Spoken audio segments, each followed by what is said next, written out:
नमस्कार, स्वागत है आपका लीगल पॉइंट में। मैं हूं सूरज मोहन झा।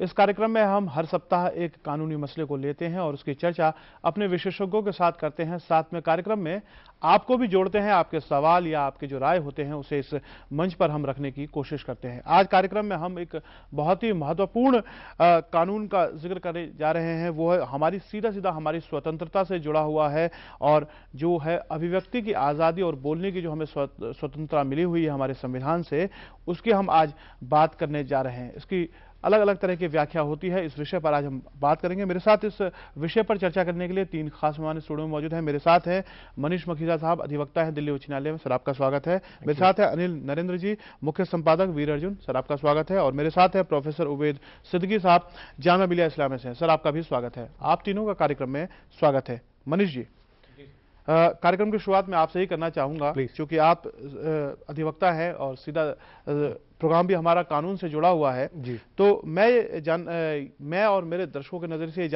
जानना चाहूंगा कि जो अभिव्यक्ति की आज़ादी की हम बात करते हैं उसको लेकर कानून कहता क्या है, क्या क्या बातें हैं उसमें? देखिए, मैं तो ये कहूँगा कि आपके माध्यम से और जो दूसरा मीडिया है आज की तारीख में हमारे हिंदुस्तान में, उसके माध्यम से हर आदमी इतना जागरूक हो चुका है कि जो हमारे कॉन्स्टिट्यूशन ने फ्रीडम और राइट्स सबको प्रोवाइड करी हैं, वो पहले सब लोगों तक पहुंचती नहीं थी। आज की डेट में हर आदमी को अपनी राइट्स के बारे में, उनकी बारे में और कैसे एक्सरसाइज होंगी वो सब पता है। जैसे आपने अभी कहा, right to freedom of speech और एक्सप्रेशन, ये हमारे आर्टिकल 19(1)(a) में प्रोवाइडेड है, जो हमारा कॉन्स्टिट्यूशन प्रोवाइड करता है। And this is a fundamental right, जिसका मतलब ये है कि जैसे जो भी हिंदुस्तान का नागरिक है वो इस फंडामेंटल राइट का हकदार है from day one, and only the courts are there to put a check on that. जो भी मतलब है इस मामले में, अगर जो भी आपकी एक आदमी को अपने विचार व्यक्त करने की पूरी स्वतंत्रता है हमारे इस कानून के तहत। अगर कोई रिस्ट्रिक्शन लगा सकता है वो भी हमारे इसी कॉन्स्टिट्यूशन में प्रोवाइडेड है, जो 19 सब पार्ट 2 में प्रोवाइडेड है, जिसमें स्टेट रिस्ट्रिक्शन प्रोवाइड कर सकती है।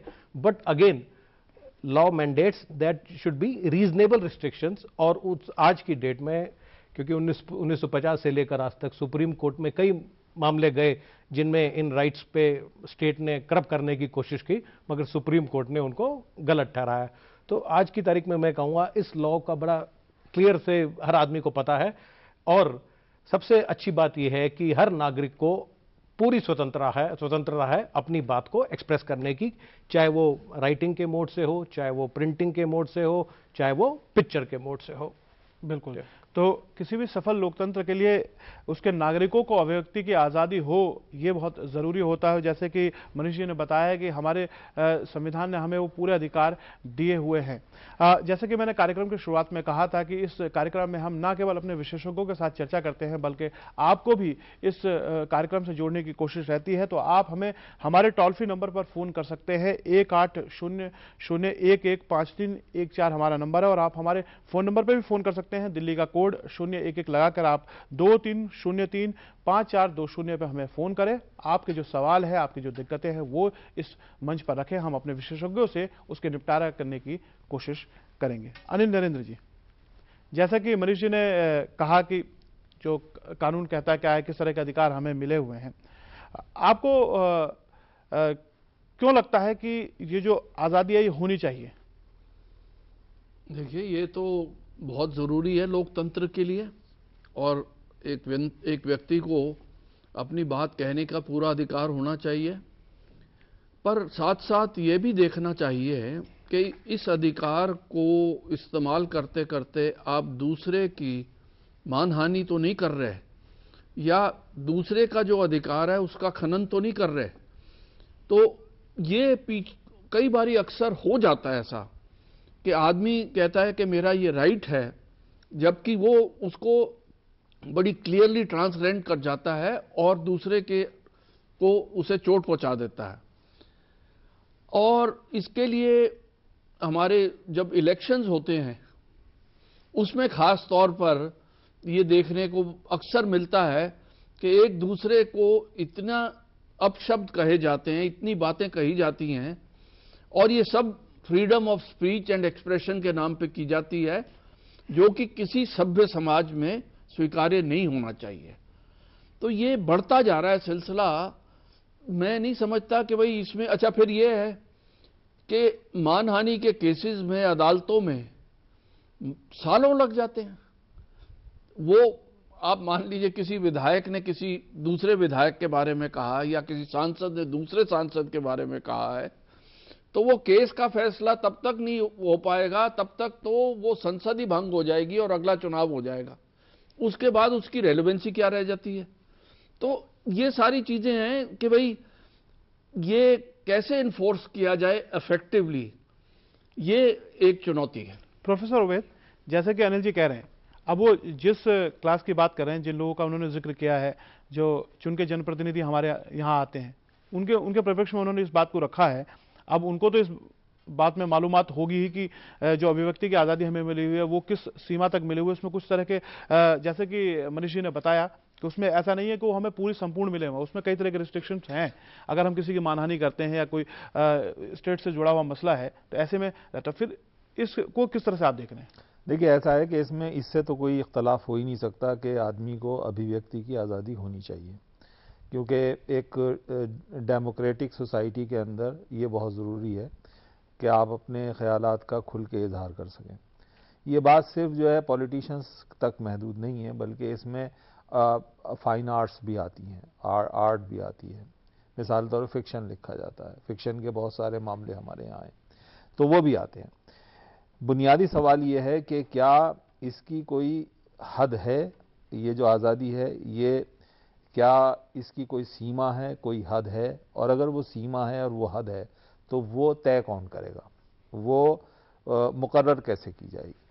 क्योंकि एक आदमी ये समझता है कि ये मेरा हक है और दूसरा आदमी ये समझता है कि नहीं, ये तुम्हारा हक नहीं है, तुम मेरा जो हक है उसको छीन रहे हो या उस पर डाका डाल रहे हो।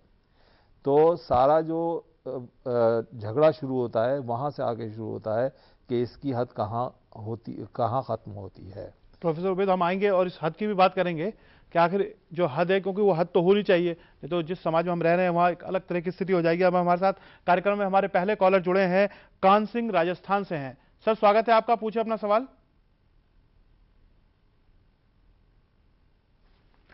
कान सिंह जी, आवाज आ रही है आपको? शायद किसी तकनीकी कारणों से। तो जो हद की बात आप प्रोफेसर उवैद कर रहे थे, तो हद कैसे हो? यही सबसे बड़ा सवाल है कि वो एक तो तय कौन करेगा, किसके पास ये हक है, और नंबर दो ये है कि वो कहाँ होगी, कहाँ जाके ख़त्म होगी। मेरा अपना जो मानना है, ज़ाती तौर पे मानना ये है, मैं ज़ाती तौर पे freedom of speech, freedom of expression का बहुत बड़ा हामी हूँ, लेकिन इसके साथ साथ ये भी है कि मैं ये भी समझता हूँ कि इसका दुरुपयोग भी कभी कभी होता है, और या जो लोग इसका इस्तेमाल करते हैं, कभी कभी ऐसे लोग होते हैं कि जो ये नहीं जानते कि इसका इस्तेमाल जो है किस तरह से किया जाना चाहिए। उसमें जो बहुत बेसिक चीज़ है वो ये है कि जब आप एक ऐसी सीमा से बाहर पहुंचते हैं कि जहां दूसरे आदमी के जो सेंटिमेंट्स हैं उनको ठेस पहुंचती है। अब सवाल ये है कि सेंटिमेंट्स को भी मैं इसकी पेचीदगी बता रहा हूँ कि पेचीदगी इसमें यह है कि सेंटिमेंट्स को भी कब किसके सेंटिमेंट्स को कहाँ किस तरह से ठेस पहुंचेगी ये आप नहीं जानते, और वो पहुंचनी चाहिए या नहीं पहुंचनी चाहिए इसका फैसला कौन करेगा। तो ये एक बहुत ही पेचीदा चीज़ है, पेचीदा मसला है, और ये लीगल मसला नहीं है। लीगल से ज़्यादा जो है इसके अंदर मैं समझता हूँ एक समाजी मसला है, और इससे ज़्यादा भी, और जो आर्ट की दुनिया में जब आप जाएंगे वहाँ क्रिएटिविटी का मसला है कि आप क्रिएटिविटी जो है उसको किस तरह से जाहिर करते हैं। चलिए, अभी हम मनीष जी के पास इस बात को ही लेकर जाएंगे, जिसमें प्रोफेसर उवैद साहब ने कहा है कि चूंकि ये मसला लीगल से ज़्यादा सामाजिक हो जाता है, तो हम फिर भी जानने की कोशिश करेंगे मनीष जी से कि आखिर कानून ने कोई सीमा तय की होगी कि किस हद तक हम जा सकते हैं। अभी हमारे साथ अमृतसर से हमारे साथ एक दर्शक जुड़े हैं। सर, पूछे अपना सवाल। सर, विशाल जोशी बोल रहा हूँ अमृतसर से। पूछे विशाल जी अपना सवाल। सर, ऐसे होता है जैसे कोई आम आदमी होता है, उसको अपनी आवाज को आम लोगों तक, अपने चुने हुए प्रतिनिधियों तक, जहाँ अपनी सरकार तक पहुंचाने के लिए एक मंच होता है मीडिया जी। तो अगर वो आदमी कोई संस्था नहीं है, वो पॉलिटिशियन नहीं है, उसका समाज में कोई रुतबा नहीं है, तो वो आम नागरिक है, वो अपनी आवाज बुलंद करने के जब मीडिया के पास जाता है तो मीडिया उसको कवरेज करने की बजाय जहां से उनको विज्ञापन मिलते हैं, जहाँ जो उनके जो इनकम सोर्सेज होते हैं उनके खिलाफ अगर कोई आवाज होती है तो उस आवाज को दबा दिया जाता है, तो उस आदमी के लिए प्लेटफॉर्म क्या होगा अपनी आवाज बुलंद करने के लिए? चलिए, अनिल जवाब नरेंद्र तो आप ही देंगे। अनिल नरेंद्र जी जो है मुख्य संपादक हैं वीर अर्जुन के, तो उनसे जानने की कोशिश करते हैं। देखिए, बात यह है कि बात जो आप कह रहे हो वो सही है कुछ हद तक, पर समाचार पत्रों की बात मैं कर सकता हूं, मीडिया की और चैनल्स की भी। एक होता है आपकी व्यक्तिगत समस्या जो आप हमें भेजते हैं, और एक है कि एक सामाजिक समस्या है या एरिया की, कॉलोनी की समस्या है, गली की समस्या है। अखबारों के लिए ये संभव नहीं कि हर इंडिविजुअल समस्या को वो प्रकाशित करे। हाँ, अगर वो पूरे समूह की समस्या है तो जरूर प्रकाशित करते हैं, कम से कम हम तो जरूर करते हैं। और ऐसे करते वक्त ये नहीं देखा जाता कि भाई हमारे को इसका विज्ञापन का नुकसान होगा या नहीं, क्योंकि आप एक अपनी गली की या अपने समूह की एक समस्या सार्वजनिक रूप से पेश कर रहे हैं, जिसको हर इंडिपेंडेंट और अच्छे अखबार को छापना चाहिए। अनिल जी, लेकिन आपको नहीं लगता कि जो सवाल उनका था कि कोई एक ऐसा मंच, जैसे हम अभिव्यक्ति की आज़ादी कहते हैं, प्रेस उस पर काम करती है और उसको लेके लोगों में आकांक्षा, चाहे तमाम तरह के सवाल होते हों, लेकिन हम लोग भी फील्ड में जब जाते हैं तो देखते हैं कि लोग, जो आमजन है, जो ग्रामीण इलाकों में है, जो जंगलों में रह रहा है, उसको बड़ी उम्मीदें फिर भी जुड़ी होती है कि इनसे हम कुछ बात कहते हैं तो ये बात लगता है हमारे रहनुमा जो जनप्रतिनिधि है उन तक पहुँचती है। तो क्या ऐसा एक मंच बनाना चाहिए कि जिसमें लोग ज़्यादा से ज़्यादा आ सके? देखिए, आप सही कह रहे हैं, पर सवाल यह है कि सब मंच ऑलरेडी मौजूद हैं। अब ये भी तो मंच है जिसपे हम बैठे हुए हैं, यहां भी लोग अपनी बात को, समस्या को रखते हैं और आप उसका समाधान कोशिश करते हैं देने का। अधिकतर जो मेरा अनुभव है वो ये है कि पर्सनल शिकायतें होती हैं कि भाई ये मेरी नाली ठीक नहीं कराई गई, मैंने उनको इतनी बारी कहा, या इसमें अस्पताल में दवाई नहीं है। अब अस्पताल में दवाई नहीं है वो तो पब्लिक की है, इंटरेस्ट की, उसको तो हर एक व्यक्ति प्रकाशित करना चाहेगा। पर अब अगर गली में पानी नहीं है या पानी नहीं आया, वो सारी समस्याएं तो। अनिल जी का कहना है कि ज्यादातर जो मामले होते हैं जो जन सरोकार से जुड़े होने, वो जोड़ने की कोशिश करते हैं। अभी जो है हम मनीष जी के पास आएंगे, और मनीष जी, जो प्रोफेसर उबैद साहब ने एक मसला उठाया था, उन्होंने कहा था कि जो ये बहुत जरूरी है, इस पे तो कोई सवाल ही नहीं है, लेकिन जैसे कि उन्होंने कहा कि लोग अनजाने में कर जाते हैं या कई बार हो सकता है इरादतन करते हों, तो उन्होंने तो कहा कि कानून से ज्यादा ये सामाजिक जो है इसमें जिम्मेदारी बनती है। लेकिन क्या कानून किन किन बातों पे जो है इसकी सीमा तय कर रखी है? देखिए, मैं आपको बात कहूंगा, जैसे ने कहा ना, फ्रीडम ऑफ स्पीच और एक्सप्रेशन बहुत जरूरी है किसी भी डेमोक्रेसी फॉर्म ऑफ गवर्नमेंट के लिए, ऐसा ही हमारे देश के लिए। और मैं ये कहूंगा, ये जो लोग बना लेते हैं ना कि जी इसकी बात से मुझे बुरा लगा या मेरी फीलिंग्स हर्ट हुई, मैं इस बात को ये मानता हूं कि ये कुछ आधी बातें तो बड़ा चढ़ा के हो गई हैं। फीलिंग हर्ट कम होती है, एक माहौल ऐसा बन जाता है कि फीलिंग ना, कुछ लोग, 4 लोग मिलके, कुछ लोग मिलके कोई अखबार में छप गया, वो जबरदस्ती बड़ी हो जाती है, जबकि इतना बड़ा होता नहीं है। लोगों की वजह से, वेस्टेड इंटरेस्ट की वजह से ये चीज बड़ी बन जाती है। आप ऐसे देखिए, आज से कुछ साल पहले, 20 साल पहले जो चीज बुरी लगती थी, आज वो शायद नहीं लगती।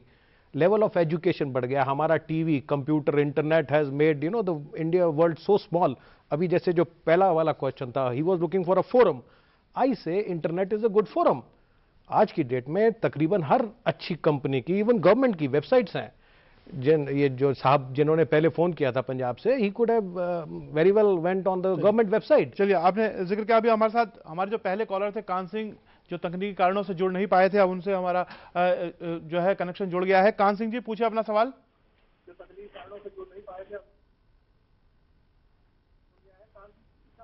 सर, मेरे एक पहला प्रश्न मेरा ये है कि जैसे आपने अभी पीके फिल्म में आमिर खान कहते हैं कि एक धर्म कहता है कि गाय की पूजा करो, दूसरा कहता है कि उसको खलास करो। वो दुनिया के किसी भी धर्म में, किसी भी शास्त्र में और किसी भी इतिहास में कहीं भी दिखाते हैं कि कोई धर्म ये कहता हो कि गाय को खत्म करो। तो बिना ये आपके जो सेंसन बोर्ड जो है सेंसन करता है ऐसी फिल्मों को, तो क्या उन पे कोई इस तरह का केस ठोकने का या इस तरह सजा देने का कोई प्रावधान नहीं है? एक बात। दूसरी बात, देश का सबसे बड़ा दुर्भाग्य ये है कि जैसे वकील साहब विराज रहे हैं, वो सबसे बड़े देशद्रोही व्यक्ति हों और सबसे बड़े गुंडे हों, और वो कानून के बारे में बोले तो क्या वकील साहब को हम अच्छा आदमी मानेंगे? इस देश में जो कथावाचक जो लोग बोल रहे हैं वो सुखदेव जी का तो वर्णन कर रहे हैं, जो पूरी जिंदगी में लंगोट में रहे, पेड़ के नीचे तपस्या की, 60,000 की ड्रेस पहनते हैं, 20 लाख की गाड़ी से उतरते हैं। क्या ऐसे लोगों को बोलने से पाबंदी इस देश का कानून नहीं कर सकता? तो ये दो बातें हैं। मतलब सेंसर बोर्ड बनाया जाता है और वो भी कानून की अवहेलना करने के लिए बनाया जाता है। दुनिया का कोई भी धर्म और कोई भी देश और कोई भी जाति गाय के बारे में खलास करने की भाषा किसी धर्मशास्त्र में नहीं लिखी हुई है, और वो फिल्म में बोल रहे हैं। चलिए, आपका सवाल हम समझ गए कान सिंह साहब। पहले मैं जो है अनिल जी कुछ टिप्पणी करना चाहता हूं। इसका जवाब मैं दे देता हूं। मैं इनसे पूरी तरह सहमत हूं। ये जो पीके फिल्म है, ये सिर्फ प्योर एंटरटेनमेंट के लिए बनाई गई है और पैसा कमाने के लिए बनाई गई है। 19 दिसंबर को ये रिलीज हुई और अब तक ये 261 करोड़ या 270 करोड़ कल उसने 300 करोड़ का आंकड़ा, 300 का आंकड़ा। तो ये प्योरली एक एंटरटेनमेंट फिल्म है। और ये बड़ी दुर्भाग्य की बात है कि इन फिल्म वालों को सिर्फ हिंदू धर्म या धर्म विशेष को उछालने का, उसमें जो कुरीतियां इनके अनुसार हैं या उनमें जो ट्रेडिशंस हैं, उन सबको क्रिटिसाइज करने का एक मौका मिल गया है। और इसीलिए ये पूरी फिल्म देख लीजिए, मैं दर्जनों ऐसे एग्जाम्पल दे सकता हूं जहां की इंटेंशनली इन्होंने एक धर्म के लोगों को हर्ट करने की कोशिश की गई है। सवाल बहुत अच्छा है। मैं सेंसर बोर्ड से सवाल करता हूं कि आपने ये फिल्म पास कैसे कर दी। चलिए, मैं इसी पॉइंट पर आपके प्रोफेसर साहब आऊंगा। अभी हमारे साथ अजीत कुमार वर्मा बिहार से जुड़े हैं, उनका भी सवाल ले लेते हैं, फिर दोनों सवालों पर चर्चा करेंगे। अजीत जी, पूछिए अपना सवाल। जी, मेरा सवाल यह है कि क्या यह सभ्य समाज है? अभी जो शासन व्यवस्था चल रही है, यूपीए हो या एनडीए है, यह क्या सभ्य समाज है? इसको सभ्य समाज कहा जाता है? सांसद या विधायक 97% भ्रष्टाचारी है, बलात्कारी है, वह नीति निर्धारक है। क्या यह सभ्य समाज है? लेकिन आपका क्या इस विषय पे कोई सवाल है, जो आप अभिव्यक्ति की स्वतंत्रता पे? जी हाँ, वही है। क्या यही स्वतंत्रता है? इसी के लिए आजादी है?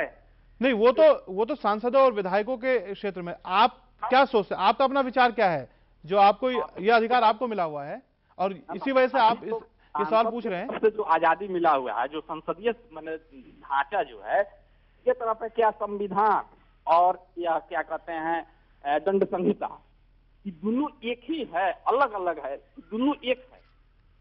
चलिए, प्रोफेसर उबैद साहब, जैसे कि हम जिक्र कर रहे थे, और पीके फिल्म का चूंकि अब ताजातरीन मामला आया है और उस पर एक अलग तरह का जो विवाद है, जो वैसे भी कहा जाता है कि हर विषय के दो तरफ होते ही हैं, आप एक हिस्सा दिखाएंगे तो दूसरा उसका विरोध करता है तो जैसा अनिल नरेंद्र जी ने कहा कि फिल्म जो है वो तो फुल मनोरंजक माध्यम से बनाई गई है। अब फिल्म अच्छी है या बुरी है, इसका सर्टिफिकेट तो 300 करोड़ जो वो कमा चुकी है, ये अगर हम विशुद्ध रूप से अगर उसे मनोरंजन जो एक मसाला फिल्मों के लिहाज से कहा जा सकता है वो है। लेकिन जो बात सेंटीमेंट की हो रही है, उस पर आपके क्या विचार? देखिए, मैं एक बात बताऊं कि पहली चीज तो यह है कि फिल्म जो है वो एंटरटेनमेंट के लिए ही बनाई जाती है। फिल्म का जो काम है वो एंटरटेन करना ही है लोगों को। एंटरटेनमेंट अलग अलग तरह का होता है, अलग अलग तरह से होता है।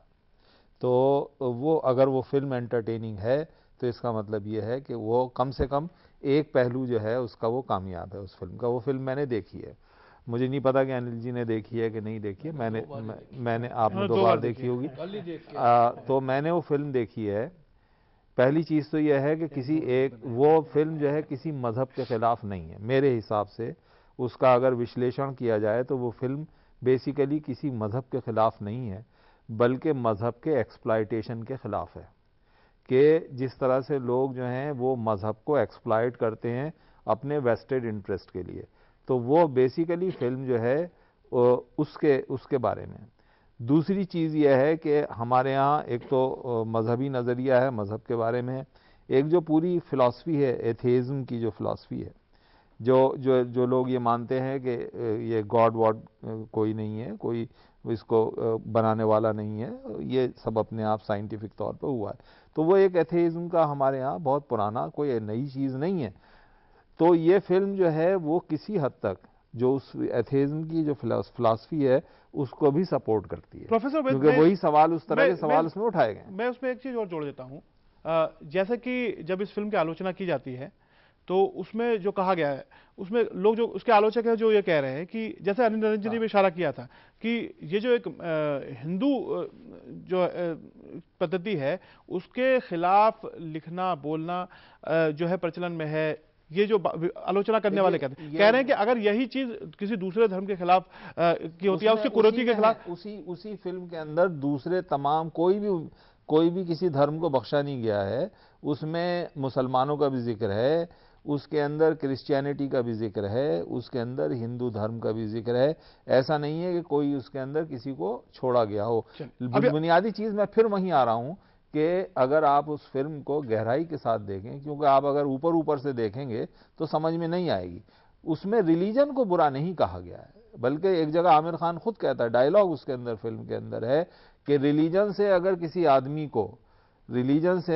आदमी को ताकत मिलती है तो हम उसमें कोई खराबी नहीं है। और यही बहुत बेसिक चीज है कि जो रिलीजन जो है बहुत से लोगों के लिए उनको ताकत पहुंचाता है। और अभी हमारे साथ एक कॉलर जुड़े हैं और समय चूंकि ब्रेक के बाद तो हम उनका सवाल ले लेते हैं। अजय श्याम है शिमला हिमाचल से। अजय जी पूछे अपना सवाल। नमस्कार। नमस्कार जी। मेरा सवाल एक तो आपके कार्यक्रम से ही उपजा है और एक मेरा सवाल पहले था, मैं वो पहले वाला सवाल पहले पूछ लेता हूँ। पूछ लीजिए। मेरा सवाल ये है कि हमारा देश एक परिपक्व लोकतंत्र की तरफ आगे बढ़ रहा है और विभिन्न राजनीतिक दलों के धरने प्रदर्शन, जो एक हम अभिव्यक्ति का, आजादी का जिसको हथियार कहते हैं, उसके कारण अनेक हिंसात्मक गतिविधियां होती हैं और सरकार भी चिंतित रहती है, लॉ एंड ऑर्डर पूरा ध्वस्त रहता है। 2 घटनाएं हुई है, जीतन राम मांझी पर जूता फेंका गया, कल ममता बनर्जी के भतीजे को मारा गया। ठीक, क्या एक ऐसा समय नहीं आ गया है कि अब देश के नागरिकों को उनकी बात सुनने के लिए हड़तालों को बैन कर दीजिए, हिंसात्मक आंदोलनों को पूर्णतः अवैध घोषित करिए, जुलूसों को अवैध घोषित कर दिए, आप पॉलिटिकल पार्टीज को भी प्लेटफॉर्म दे दीजिए, हफ्ते में, महीने में या 3 महीने बाद। क्या सरकार लगातार नियमित सुनवाई नहीं कर सकती है? इस पर पैनल की क्या राय है? दूसरा मेरा सवाल अभी उपजा है, हमारे एक वरिष्ठ पैनलिस्ट कह रहे हैं कि ये जो पीके फिल्म है इसमें मात्र एक धर्म की कुरीतियां दिखाई गई, ये धर्म विरोधी फिल्म नहीं है। क्या ये हिंदू धर्म के खिलाफ ही ऐसी फिल्में बनती हैं? और अगर ये सेकुलर कंट्री है तो अभिव्यक्ति की आजादी, जैसे आप कह रहे हैं कि मुस्लिम समुदाय के लोग दाढ़ी रखते हैं, गोल टोपी रखते हैं, तो अगर सेकुलर कंट्री है तो उनको भी कहिए कि आप सेकुलर वेशभूषा ही पहनिए ताकि कोई धर्म का डिफरेंशिएशन ऐसी कोई, हम तो अभिव्यक्ति की आजादी कर रहे हैं, पहनावे और उसको लेकर अलग बातें हैं। मगर आपका जो पहला सवाल था उस पर और पीके दोनों बिंदुओं को मैं लाऊंगा अपने पैनलिस्टों के पास।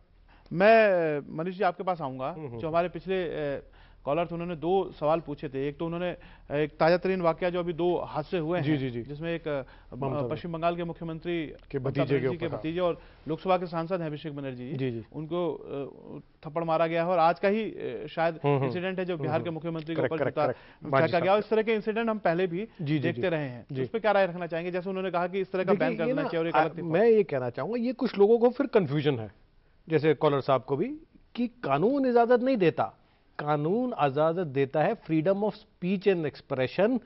किसी के ऊपर हाथ उठाने के लिए नहीं देता, किसी के लिए चप्पल ऊपर चप्पल उठाने के लिए नहीं देता कानून। तो ये बड़ी गलत, मतलब ये हम शायद गलत लाइन पे चल रहे हैं। Freedom of speech and expression इस काम के लिए नहीं है। अगर मुझे आपसे कुछ कष्ट है तो मैं ये नहीं यहां बैठकर ग्लास उठा के मारूंगा, मैं आपसे बात करूंगा। तो उस बातचीत को, उस एक्सप्रेशन को freedom of speech and expression का लॉ वो समझता है। फिजिकल होना, मारना, गाली निकालना उसको नहीं कहता। इसमें एक मानवीय प्रवृत्ति अगर मैं जोड़ दूं मनीष जी, हो सकता है क्योंकि हमारे समाज में एक जो बहुत बड़ा एक तबका है जो मार्जिनाइज है, जो वंचित है, वो वैसे भी वो समझता है कि चीजें हमारे तक पहुंच नहीं रही। उसमें आप नक्सल गतिविधियों का भी हवाला कर सकते हैं और भी गलत चीजों में वो शामिल हो जाते हैं। ऐसी स्थिति में क्या कानून भी, अगर मान लीजिए ऐसी बात कही जा रही है जो आपत्तिजनक हो, जिससे बुरी लगती है, तो कानून क्या कहता है उनके संरक्षण के लिए? प्रोफेसर साहब ने जिक्र किया कि कानून बहुत पूरे तरह से उसको देख नहीं पाता। टाइम मुकदमे ढेरों साल लग जाते हैं, कई साल लग जाते हैं, तब तक वो संसद ही खत्म हो जाती है। I will disagree. देखिए क्या है, कानून किसने बनाया है? हम लोगों ने बनाया है अपने आप को देखने के लिए।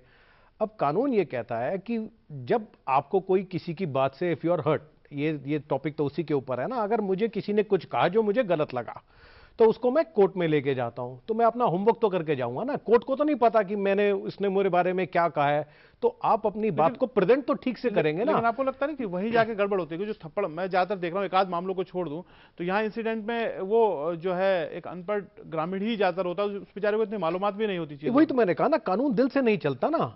आज की डेट में हमारा दिमाग से काम होता है और हमारा लॉ कोडिफाइड है। डिफेमेशन किसे कहते हैं ये लिखा हुआ है। आप और हम जो मान लो, हमें कई लोगों को किसी की नमस्ते ना करी तो बुरा लग जाता है, कई ऐसे होते हैं दूर से ही ऐसे कर दिया तो भी ठीक है। तो अच्छा लगना बुरा लगा बड़ी एक पर्सनल चीज है। तो किसी ने कुछ कह दिया उससे बुरा लग गया और कोर्ट में चले गए ऐसे, तो फिर हर मुकदमा कोर्ट में पहुंचता रहेगा। अगर कोई वाकई ऐसी बात है जैसे इस पिक्चर को लेके, if somebody's feelings are actually hurt, तो कोर्ट जा सकता है, ऐसा नहीं है। बट होमवर्क मस्ट है आपको कोर्ट को यह दिखाना पड़ेगा कि किन शब्दों से क्या हर्ट हुआ है और उससे क्या गलत हो सकता था या हो रहा है। सिर्फ ये कह देना कि जी इस कम्युनिटी के खिलाफ बोला है, आई विल डिसएग्री, ठीक है, हो सकता है। बट आप ये देखिए, वो अगर पीके की मैं बात करूं तो इट्स अ मूवी, ठीक है ना। Movies are larger than life. वो जो चीज होती है उसको बड़ा करके दिखाते हैं ताकि मैसेज पहुंचे। मेरे अपने हिसाब से, मतलब मैं ऑफ कोर्स जैसे बताया, I am a Hindu and I respect all religions, but at the same time उस अगर मूवी को ओवरऑल देखें, मैसेज ठीक है।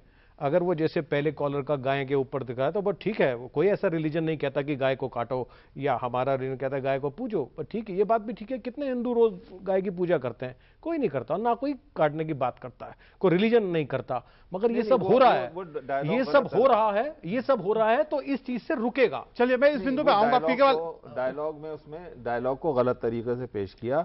उसमें यह था कि एक धर्म कहता है कि गाय की पूजा करो और दूसरे धर्म के लोग जो हैं उसको खाते हैं, ये कहा था। ये नहीं कहा कि दूसरा धर्म जो है उसको नहीं, शायद मारने की बात ही करता है। चलिए अनिल जी, मैं आपके पास इसी बिंदु पे आऊंगा। अभी हमारे साथ एक कॉलर जुड़ गए, उनका भी सवाल ले लेते हैं, फिर इसी विषय पर आगे चर्चा जारी रखेंगे। अजय कुमार हैं बिहार से। अजय जी पूछिए अपना सवाल। नमस्कार, मैं अजय कुमार सिंह, अररिया, बिहार से। पूछे सर अपना सवाल। सबसे पहले तो लोकसभा टीम के प्रत्येक सदस्य को, साथ ही हमारे जो पैनलिस्ट बैठे हुए हैं सभी को नव वर्ष की हार्दिक शुभकामनाएं। आपको भी नव वर्ष की हार्दिक शुभकामनाएं।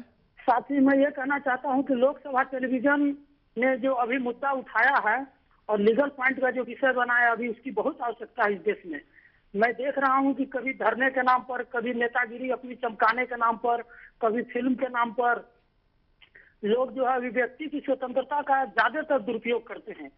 क्या अपने देश में कोई ऐसी व्यवस्था या ऐसा कानून नहीं होना चाहिए जिसमें यह निर्धारित किया जाना चाहिए कि इन शब्दों से परहेज रखें, और खास करके हमारे जो नेता हैं उनके लिए क्या ये गाइडलाइन नहीं बनना चाहिए कि अगर आप जनप्रतिनिधि बन जाए तो इस किस्म की भाषा का प्रयोग न करें?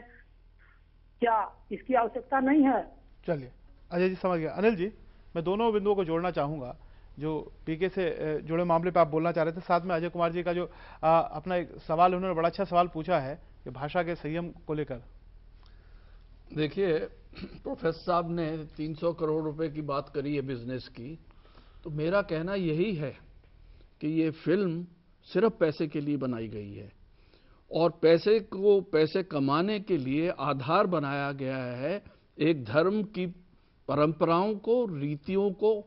देखिए, लेकिन आस्था, मैं जोड़ना चाहूंगा जैसे कि मनीष जी ने भी कहा कि हमारे जो संविधान ने इस कानून के तहत जो अभिव्यक्ति की आज़ादी कानून मिली है उसमें यह बात कही है। कोई बात अगर आपको हर्ट हो रही है, आपको लगता है कि वो अभिव्यक्ति की आज़ादी का कहीं उल्लंघन करती है, तो ऐसी स्थिति में हमारे पास न्यायालयों में जाने का भी तो विकल्प मौजूद है। देखिए, न्यायालयों में मैं बात मानता हूं, न्यायालय में जाने का मतलब केस आप करोगे, उसको 6 महीने में उसकी शायद पहली हियरिंग होगी, तब तक वो फिल्म उतर के दूसरी फिल्म लग चुकी होगी। मैं ये पूछता हूं कि जो लोग आज पीके के विरोध को समाज की अभिव्यक्तिता की स्वतंत्रता मानते हैं, वो ये बता सकते हैं कि भारत में सलमान रश्दी और तस्लीमा नसरीन की पुस्तकों को प्रतिबंधित करके क्या ये फ्रीडम ऑफ स्पीच और एक्सप्रेशन को बढ़ावा दिया गया? वहां तो आप लिखी हुई किताब पर बैन लगा देते हो। यहां आपको ये मालूम है कि ये जो इनके राजकुमार हिरानी पिक्चर के हैं, उनको चर्च में शूट करना था। अगर आप 1 मिनट टाइम दें, उनको शूट करना था कि वो एक नारियल लेके वहां पर चर्च के अंदर फोड़ेंगे। तो वहां के जो फादर्स थे उन्होंने कहा under no circumstances will we allow you to do this. इन्होंने राजकुमार हिरानी बॉम्बे से एक वो क्रॉस बना के लाए हुए थे, इन्होंने क्रॉस उस चर्च को डोनेट किया और यह तय हुआ कि आप लेके अंदर आएंगे पर आप फोड़ नहीं सकते। तो पिक्चर में वही किया है कि ये यहां से यहां तक की मूवमेंट दिखाई है, उसके बाद बाहर का शॉट ले लिया और कबूतर उड़ रहे हैं एज इफ टू से।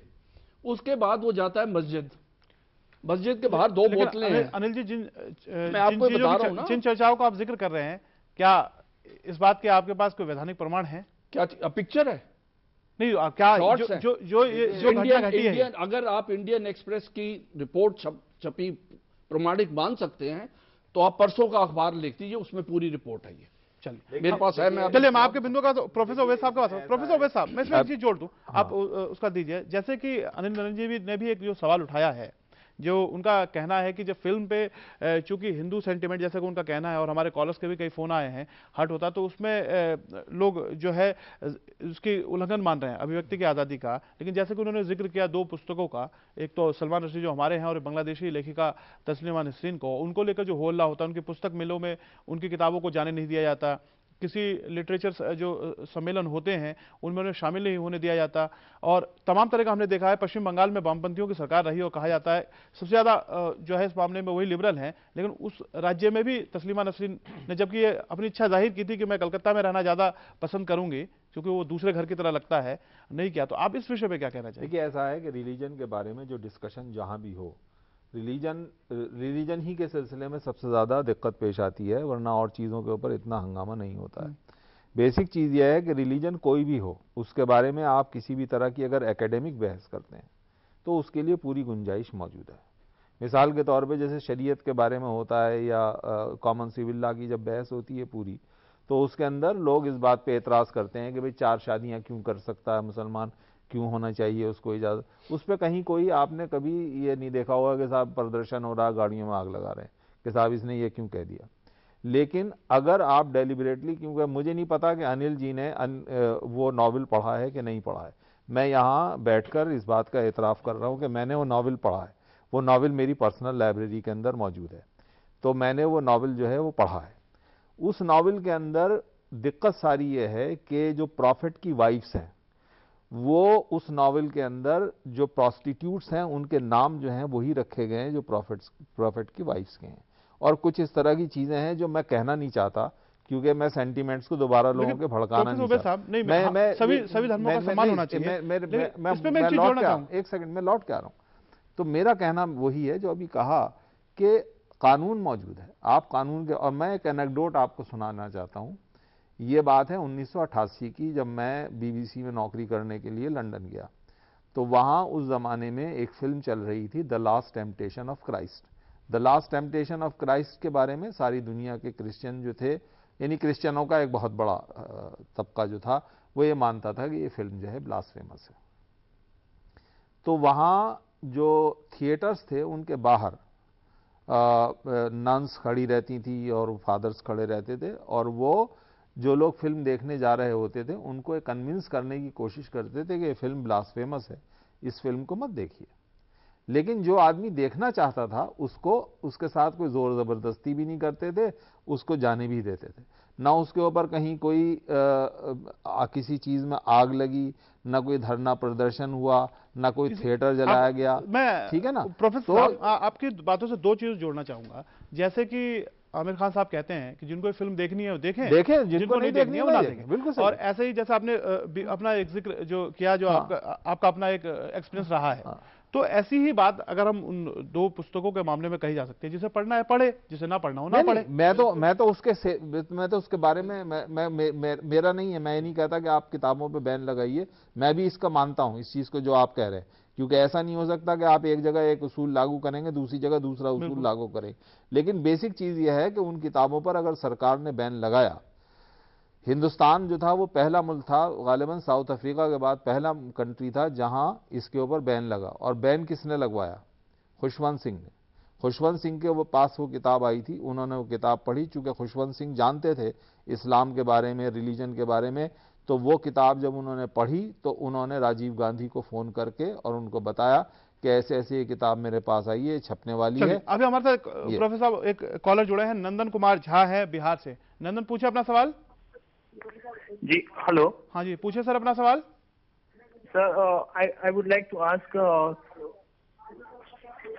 मैं ये पूछना चाहता हूँ कि जैसे कि मूवी बनती है इंडिया में तो बड़े पैमाने पे बनती है, लार्ज स्केल पे, और उसमें काफी सारा मेहनत भी और काफी सारा पूंजी भी, मतलब बहुत ही गहराई से बनती है, काफी दिल से बनती है, लेकिन यहाँ पे जो काफी कंट्रोवर्सी क्रिएट की जाती है जी। तो मेरा ये सवाल है कि इसमें जो कुछ संगठन टारगेट करते हैं इंडस्ट्रियलिस्ट को या मूवी को, पर्टिकुलर किसी भी मूवी को, तो ये इस पे कोई कानून बनना चाहिए मेरे हिसाब से। इसके बारे में आपका क्या कहना है? चलिए, मनीष जी से के पास मैं दोनों चीज़ों को लेके जाऊंगा। जो हमारे नंदन कुमार झा जी ने सवाल पूछा है कि जो फिल्में बनती हैं वो तो मनोरंजन के लिहाज से बनती है, पैसा कमाने के लिहाज से बनती है, जी, और वो कमाती है। ऐसे में जो विरोध करते हैं, क्या उनके खिलाफ कानून बनना चाहिए? क्या कानून में ऐसा कुछ मौजूद है? कानून तो अभी भी है, जैसे मैंने कहा ना, फ्रीडम और स्पीच ऑफ एक्सप्रेशन का रिस्ट्रिक्शन है, मगर इसमें स्टेट तभी इंटरवीन करती है जब स्टेट को लगे कि वाकई हमारे कॉन्स्टिट्यूशन के हिसाब से कुछ गलत बोला जा रहा है। अदरवाइज अगर एक इंडिविजुअल, जैसे अगर मान लो किसी मूवी से किसी एक, मेरे को पर्सनली कुछ अगर उसमें आपत्तिजनक लगता है या मुझे लग रहा है कि किसी मेरे रिलीजन में कुछ प्रॉब्लम है, कोई या कोई उंगली उठा रहा है, तो मेरी ड्यूटी बनती है मैं उस चीज को हाईलाइट करूं। तो ये मैं कर सकता हूं। स्टेट को, जैसे इस मूवी को लेकर सेंसर बोर्ड को और हमारी स्टेट को लेकर, गवर्नमेंट को लेकर ऐसा नहीं लगा होगा।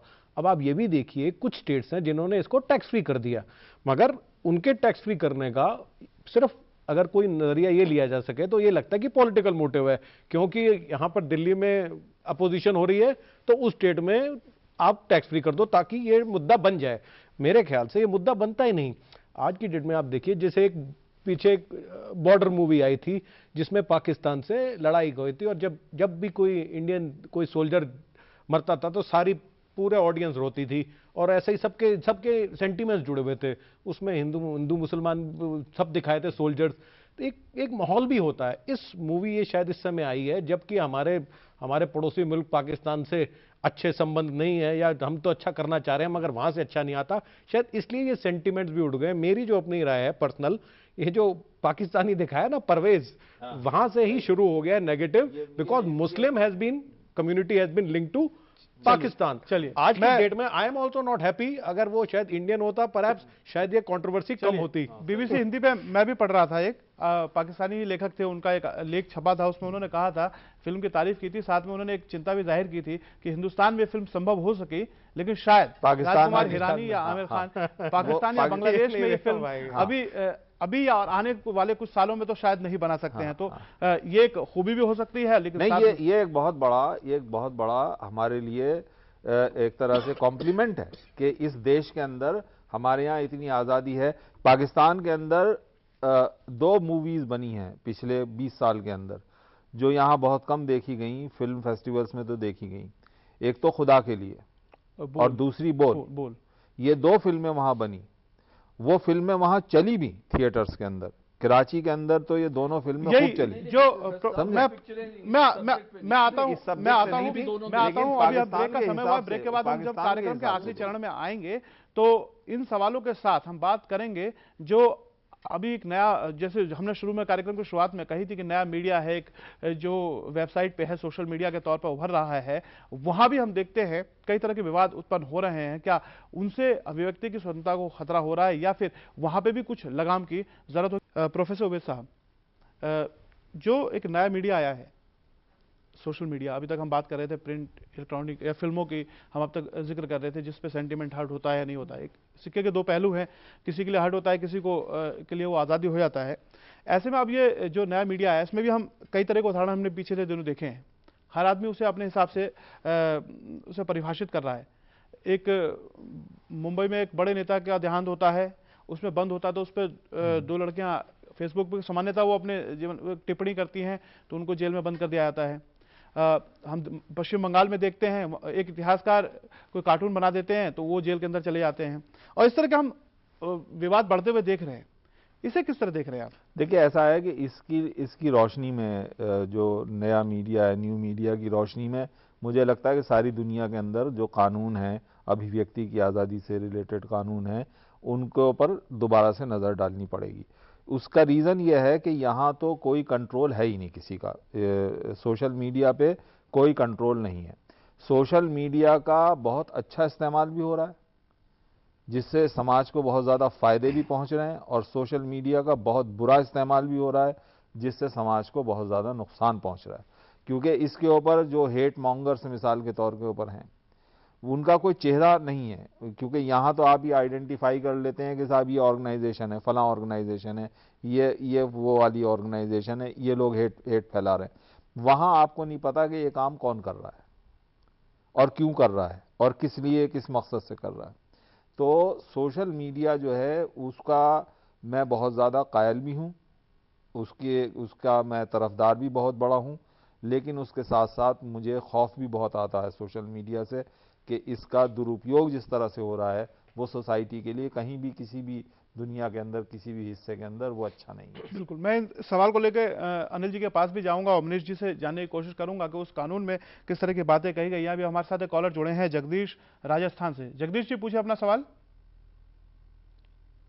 उनका तकनीकी कारणों से वो हमारे से कट चुके हैं। अनिल जी, जैसा कि जिक्र हुआ, हमने बीते दिनों दो चीज़ें देखी, जिस हेट स्पीचेस किया उसकी तरह की सामग्री का बातें उसमें कही गई।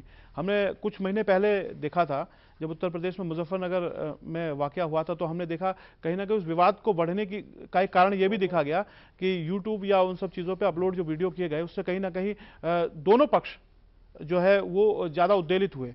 इसी तरह भी हमने ताज़ा तरीन अभी देखा है आईसिस वाले मामले पे। हमने देखा कि बेंगलोर में हमारे ही युवक हैं, वो उसका इस्तेमाल करते हैं। तो हमने देखा ये कहीं ना कहीं जो आजकल का युवा है, जो शायद इतना गंभीरता से इसे सोचता भी नहीं होगा, उसके मन में बहुत बड़ा गहरी छाप छोड़ रहा है।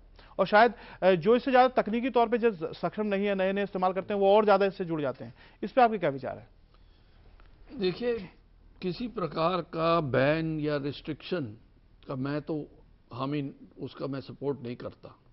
रिस्ट्रिक्शन यस, पर जिस चीज से नेशनल सिक्योरिटी अफेक्टेड हो, जिससे कम्युनल हेट्रेड बढ़े, ऐसी जो है साइट्स, उनको आइडेंटिफाई करके उनके ऊपर रिस्ट्रिक्शन लगा सकते हैं आप।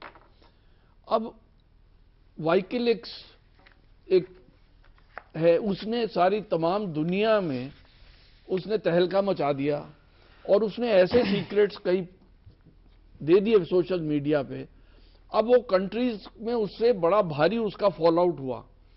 अब आप कुछ लोग कहेंगे कि उन्होंने बहुत अच्छा किया, इनको एक्सपोज किया।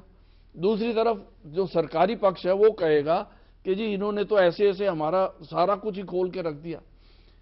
तो सोशल मीडिया पे कंट्रोल ना तो अमेरिका पूरी तरह से कर सका और ना दुनिया का कोई कंट्री कर सका है, सिवाय चाइना जो कि बैन ही कर दे, टोटल इंटरनेट को ही बैन कर दो। वो एक अलग स्टेट है, ये अलग सिचुएशन है, पर otherwise I think it is very. चलिए मनीष जी के पास जाते हैं। मनीष जी, जो अभी हमारे पास कानून मौजूद है जी, उसमें क्या कुछ कहा गया है, जो खासतौर से 66A की बात ज्यादा होती है जी। आईटी एक्ट के तहत? नहीं, मेरे ये अपनी राय में ये है कि अभी जो भी हमारे लॉज हैं वो सफिशिएंट है इस चीज को रोकने के लिए। अब ये देखिए, सोशल मीडिया बहुत ही जरूरी है। देखिए ऐसा ना, जो भी मीडियम, एक्चुअली ये मीडियम क्या है, मीडियम है सर्कुलेशन और अपनी बात रखने का, लोगों तक पहुंचाने का। अब आपने ये दो चीजों का जिक्र किया, जैसे इसका मिसयूज हुआ इस सोशल मीडियम का।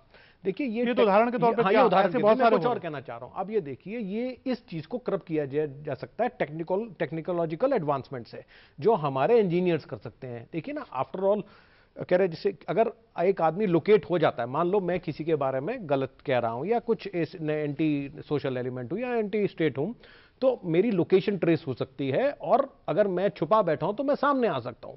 मगर आप दूसरी चीज देखिए, इस सोशल मीडियम का फायदा कितना है। आज की डेट में आपने और हमने कई बार देखा होगा, हम फेसबुक पे बैठे होते हैं, एक छोटी सी ऐड आती है, एक बच्चे को 5 लाख रुपए की जरूरत है, 5 मिनट में वो पैसे इकट्ठे हो जाते हैं। मनीष जी, आप ये फायदे देखिए, से किसी ने तो अपनी बात कही। फायदे से कोई इंकार नहीं कर रहा। फायदा तो हमने देखा है कि पिछला जो लोकसभा अभी इलेक्शन जी। गुजरा है उसमें प्रधानमंत्री जी ने किस तरह से इस सोशल मीडिया का इस्तेमाल किया और कनेक्ट हुआ। हम देखते हैं हर पॉलिटिकल जो पार्टी है, हर तमाम बड़े नेता फेसबुक या ट्विटर पर अपने अकाउंट बना रहे हैं अपनी बातों को कहने का मत, इससे कोई वो नहीं। लेकिन जिस तरह के हम इसके नुकसान की तरफ, क्योंकि कोई चीज अगर बढ़ती है, उसका प्रचलन बढ़ रहा है, तो कहीं ना कहीं उसके हम साइड इफेक्ट पे भी नजर रखें। अब देखते, आप अगर कोई पेज खोले, आप किसी बात पे भी खोले, तो आप देखेंगे उस पर बहुत सारी पेजेस उस पर खुल जाएंगी और तमाम तरह की चीजें हो रही हैं। क्या इसको लगता नहीं कि कानून को या जो प्रशासन है उसको अब थोड़ा, मैंने आपको कहा ना, देखो 2 चीजें हैं, आप यहां पे 2 चीजों से कंफ्यूज कर। एक है लॉ हमारा, मैं कह रहा हूं पूरा सक्षम है। अब आ जाती है इसकी एग्जीक्यूशन, जो हमारी, देखो आफ्टर लॉ एनफोर्समेंट एजेंसी कौन सी है? पुलिस है ना। वो पुलिस ट्रेन है उस लेवल पे। आपने टेक्नोलॉजी एडवांसमेंट तो कर ली, मगर उस पुलिस वालों के आज भी चले जाओ तो उनके पास वो कम्युनिकेशन सिस्टम नहीं है। वो लोकेट आता हूं, अभी हमारे साथ कॉलर जुड़े हैं, उनका मैं सवाल ले लेता हूं। अनिल भारद्वाज है, अलीगढ़ उत्तर प्रदेश से। अनिल जी, पूछिए अपना सवाल। नमस्कार सर। नमस्कार। हम लगातार सुनते रहे हैं अभिव्यक्ति की आजादी के बारे में, विभिन्न चैनलों पे डिबेट होती ही रहती है जी, और निष्कर्ष हमने निकलते हुए कभी देखा नहीं। इसके पीछे शायद मेरा कारण जो मैं समझता हूँ वो ये है कि हम लोग अभिव्यक्ति की आजादी और बहुत अलग अलग प्रकार की आजादी के बारे में बात तो करते हैं, लेकिन भारत के नागरिकों का कोई ड्यूटी भी तो होना चाहिए। वो ड्यूटी हमें कहीं नजर नहीं आती कि ये करना है और ये नहीं करना। अतिक्रमण कर लिया जाता है, वहां पर भी यही होता है कि उसने किया है इसलिए हम कर रहे हैं। बिल्कुल, पहले उसे रोकिए। चलिए, अब आपकी बात को समझ गया अनिल जी। पहली बात तो यह है कि जो चर्चाएं होती है बेसर नहीं होती, हम उसको चर्चाओं को जारी रखते हैं। ये भी कहीं ना कहीं अपनी एक लोकतंत्र की खूबी है कि इस विषय पर हम चर्चा जारी रखते हैं। चर्चा अच्छी चीज होती है। प्रोफेसर उबैद साहब, इनके सवाल को अगर हम ले, जिस तरह से उन्होंने कहा चर्चाएं होती हैं उसका असर नहीं होता है। नहीं, ऐसा नहीं है। चर्चा होती है तो उसका असर भी होता है। लोगों की ओपिनियन जो है, क्योंकि मीडिया जो है वो ओपिनियन को बनाने का काम करता है, और जब लोग सुनते हैं तो बहुत सारे लोग जो उसी तरह सोच रहे होते हैं, मसलन जैसे मैं सोच रहा हूँ, तो उनको लगता है कि एक आदमी ऐसा भी है जो यहाँ बैठता है और इस तरह की बात सोचता है, या बहुत सारे लोग अपने आप को करेक्ट भी करते हैं। ऐसा नहीं है कि उसका बिल्कुल असर नहीं होता। बेसिक चीज़ यह है कि जो नया मीडिया है, जो बात ये कह रहे हैं, कानून तो आप चाहे जितने बना लीजिए, उसकी नेचर ऐसी है, वो एक समंदर की तरह है, एक दरिया की तरह है कि जिसके ऊपर आप बांध नहीं बना सकते। ये है प्रॉब्लम। और उसको कैसे टैकल कर सकता है। लेकिन जैसे अभी हमारे जो आखिरी कॉलर थे, उन्होंने जो अभी फोन किया है, उनका दूसरा सवाल था कि क्या हम जो नागरिकों की एक जो अपनी ड्यूटी होती है उसकी तरफ अगर लोगों के अंदर ये बातें हो। बिल्कुल सही कह रहे हैं कि लेकिन वही है ना कि नागरिक भी तो अच्छे और बुरे दोनों तरह के हैं ना। तो ऐसा तो नहीं है कि हिंदुस्तान का हर नागरिक जो है उसको अपना फर्ज मालूम नहीं है या फर्ज नहीं निभाता। हिंदुस्तान के जो नागरिक हैं वो अपना फर्ज निभाते हैं। कुछ लोग ऐसे हैं जो अपना फर्ज ना जानते हैं, ना निभाते हैं, या जानते हैं और नहीं निभाते हैं, उसके बावजूद नहीं निभाते। तो अच्छे और बुरे लोग तो हर जमाने के अंदर होंगे, हर समाज के अंदर होंगे, हमारे समाज में भी है। उनकी तादाद जितनी कम हो उतना अच्छा है। अनिल जी, चूंकि मीडिया से जुड़े हैं हम लोग, अभिव्यक्ति की आज़ादी की हम बात कर रहे हैं, सीधा सीधा हमसे भी जुड़ा हुआ है। ऐसे में जैसे उनका हम सवाल के दूसरे बिंदु को अहम मान लें, इसमें जिम्मेदारी के तौर पे हम करें कि अगर ऐसा होता है, मान लीजिए कानून तो बना हुआ है लेकिन अब उस पर किस तरह से अमल किया जाए वाली बात है, क्यों ना जागरूकता बढ़ाई जाए। तो जागरूकता के तौर पे आपको नहीं लगता कि मीडिया है या तमाम बुद्धिजीवी वर्ग जो है इस पे काम करे, या सोशल मीडिया पे जैसे और भी तरह की चीज़ें होती हैं, ये भी एक मुहिम के तौर पर लोगों को बताया जाए। हम देखते हैं कि लोगों को इतना तक नहीं मालूम होता, वो मैसेज कर देते हैं, उसमें मैसेज में वो मजाक के तौर पे लेते हैं, कोई आपत्तिजनक अश्लील हो सकता है, किसी को अच्छा लग सकता है, किसी को आपत्तिजनक हो सकती है, लेकिन मालूमात किसी को नहीं। हर आदमी ये कहता है हमने तो मजाक में किया था। तो इस तरह की जागरूकता भी का भी एक होना चाहिए कि अभिव्यक्ति की आज़ादी है क्या, इस जरूर होनी चाहिए। पर इसमें सूरज जी मुश्किल क्या है, मुझे ये लगता है कि भाई हमारे यहाँ भी एजुकेशन का लेवल बहुत नीचा है। ये सारी बातें एजुकेशन जैसे जैसे स्प्रेड होगी, और ख़ास तौर से हमारे ग्रामीण अंचल में, तो ये लेवल थोड़ा सा बढ़ेगा, तो तभी इफेक्टिवली इस प्रॉब्लम को डील किया जा सकता है। पर जब तक इन द प्रेजेंट सिचुएशन जितनी एजुकेशन लेवल है, आप 4 मेट्रोज को छोड़ दीजिए, बाकी किसी छोटे शहर में चले जाइए तो देखिए क्या हाल है। तो वो ठीक है, हर एक के पास आज मोबाइल होगा, वो इंटरनेट कनेक्टिविटी होगी, पर उनसे अगर आप 2-1 सवाल उनके बारे में पूछ लें तो वो जवाब नहीं दे सकेंगे। तो ये सारी चीज़ अब ये जैसे लेकिन अनिल जी खतरा तो वहीं से उत्पन्न हो रहा है ना, हो रहा है। वो सुविधा उन तक पहुंच गई है, उसका लाभ वो ले सकते हैं, लेकिन उसके बारे में उनको मालूमात नहीं, ऐसे में ही गड़बड़ होती है। जो मैं बात कह रहा था उसमें वो क्या कुछ कर रहे हैं, हो सकता है मजाक में कह रहा हूँ किसी संप्रदाय विशेष के बारे में, लेकिन वो उसका असर कुछ और हो सकता है। इसमें सबसे ज्यादा काम तो स्टेट का है, अवेयरनेस क्रिएट करने का। स्टेट एजेंसीज को, चाहे वो टीवी हो चाहे आपकी टीवी हो, इनमें सबको कोई ऐसा कुछ आपको प्रोग्राम एक मुहिम की तरह से मैं आपके पास आऊंगा। मनीष जी अभी एक हमारे साथ कॉलर जुड़ गए हैं, आखिरी कॉलर है, उनको भी लेते हैं। हरिपाल जी हैं हरियाणा से। हरिपाल जी पूछे अपना सवाल। हाँ जी, मैं आपकी प्रोग्राम देख रहा हूँ जी। हाँ सर, मैं बहुत बार डिबेट देखता हूँ, मेरा खून खोल उठता है, कभी कभार एक आध बार फोन मिला ले, तो अभी मैंने मिला लिया बड़ी कोशिश के बाद। सर मेरा ये पूछना है आप लोगों से, आप बड़े पढ़े लिखे बहुत महानुभाव देश को चलाने वाले आदमी बैठे हैं यहाँ पे, आपके सारे देश चल रहा है, चाहे कानून कोई भी है, अभिव्यक्ति की आजादी है या और भी जितने भी देश के कानून है, दुनिया भर के कानून है, ये अगर सही रूप में मूल रूप से लिया जाए तो सब कुछ ठीक है। अदरवाइज जितने पढ़े लिखे लोग और अनपढ़ लोगों के बीच में सारे देश के कानून का खिलवाड़ होता है। जितने भी पढ़े लिखे लोग हैं कानून से वही लोग खेलते हैं, जितने भी ग्राउंड लेवल के देहात के हैं या कहीं से भी मान ले, वो लोग कानून की पालना करते, कानून से डरते हैं।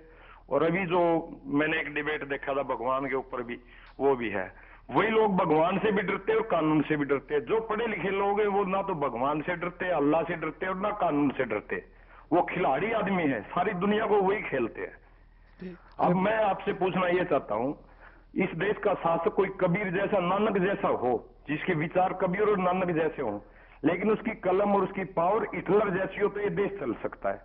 जहां तक मेरा सोचना है, इस देश में अल्लाह भगवान गॉड तो है, मैं बिल्कुल मानता हूं, मानते या नहीं मानते मेरे को नहीं पता। ये देश चौकीदार से लेके प्रधानमंत्री, मंत्री, डीसी, एसपी, सब कुछ इस देश को गुण की तरह खाया जा रहा है, जिस तरह की लकड़ी को गुण खा लेता है, हर कोई गुण की तरह खाने जा ला रहा है इस देश को, फिर भी ये देश चल रहा है। भगवान है, देवताओं की भूमि है, तो ये देश चला, अदरवाइज ये देश कैसे चलता जी।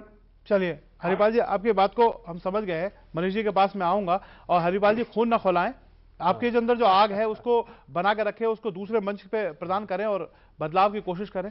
मैं ये कहना चाहूँगा, मुझे बड़ा अच्छा लगा इनकी बात सुन के।